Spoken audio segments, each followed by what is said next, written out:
एक आखिरी कहानी आज मैं आपको एक बहुत अच्छी कहानी सुनाना चाहता हूँ। हमेशा मैं कहानियों के माध्यम से आपको कुछ ना कुछ सिखाने का प्रयास करता हूँ और जो आज की कहानी है ये महर्षि शांतनु के द्वारा कही गई है।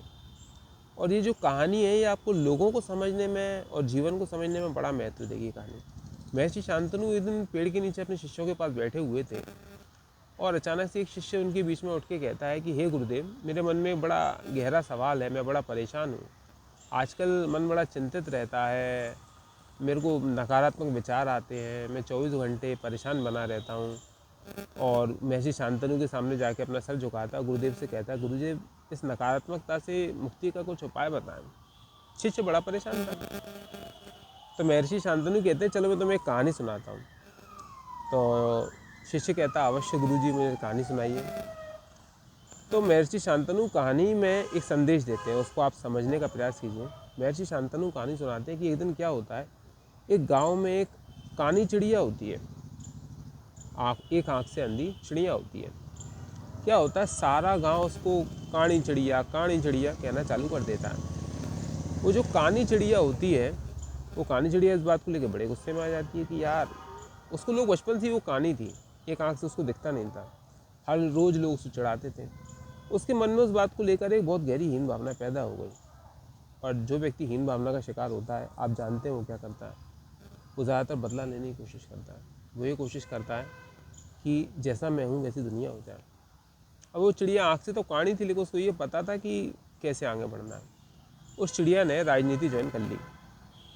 गांव की राजनीति ज्वाइन करने के बाद वो गांव की सरपंच हो गई।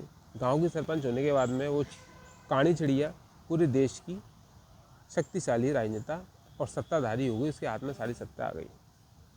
अब उस कानी चिड़िया ने क्या किया कि अभी तक तो सिर्फ मैं एक आँख से अंधी थी, उसने उस देश में सभी को दोनों आँखों से या एक आँख से अंधा करवा दिया। देश में काणों की संख्या पूरी हो गई। और जैसे उस देश में सारे लोग काणे हो गए, वो चिड़िया सबको देख कर हंसने लगी, बोले देखो मैं कानी ढूंढना हूँ, तुम सब काने हो, तुम सब एक आँख से अंधे हो, तुम सब मूर्ख हो। अब ये बात क्या हुआ, पड़ोस के राजा को पता चल गई। पड़ोस के राजा को पता चली कि ये देश जो है कमज़ोर हो गया है, एक आँख से सभी काने हो गए। पड़ोस के राजा ने उस देश पे हमला कर दिया, उस देश को पूरी तरीके से नेस्तनाबूद कर दिया और उस कानी चिड़िया को छोड़ दिया। क्योंकि वो राजा जानता था कि ये कानी चिड़िया अब जी नहीं पाएगी, क्योंकि इसको सिर्फ एक चीज़ में आनंद आ रहा था, बदला लेने में। अब इसके बाद पता है क्या होता है, वो कानी चिड़िया एक दिन, अब वो उसके देश में, उसके राज्य में सब नष्ट हो जाता है, तो भीख मांगना चालू कर देती है। भीख मांगते मांगते वो एक दूसरे देश में जाती है।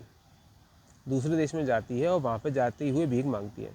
तो जैसे ही वहाँ पे जाती हुई भीख मांगती है, तो अपने राजा को भीख मांगता था कि एक व्यक्ति बाहर निकल के आता है और कहता है कि हे कानी चिड़िया, मैं तो तुम्हारे देश का रहवासी हूँ और तुम जो है यहाँ भीख मांग रही हो, मुझे बड़ा दुख है, आओ मैं तुम्हें कुछ खाने को देता हूँ।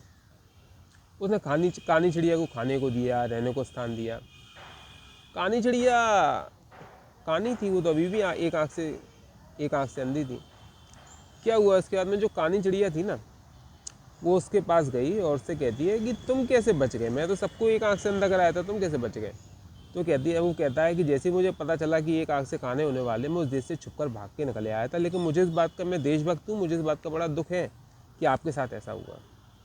तो वो कानी चिड़िया कहती है, अच्छा ठीक है।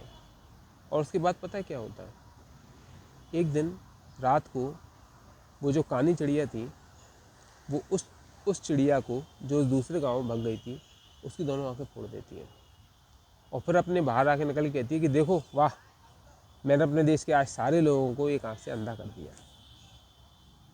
कहानी क्या शिक्षा देती है, महर्षि शांतनु की ये कहानी ये शिक्षा देती है कि जिसकी जो प्रकृति है बदलती नहीं। वो कानी चिड़िया की प्रकृति थी बदला लेना, हीन भावना उसकी प्रकृति थी, वो बदल नहीं सकती। तो आप देखें कि कहाँ है कानी चिड़िया और उस कानी चिड़िया से बचाव करके रखें। आप सभी का धन्यवाद। मैं सोचता हूँ कि मेरी कहानी से आपको, कहानी तो मेरी नहीं है, कहानी तो महर्षि शांतनु की है, लेकिन कहानी आपको कुछ विशेष सीखने में अवसर प्रदान करेगी। शुभम भवति, मंगलम भवति, कल्याणमस्तु। धन्यवाद।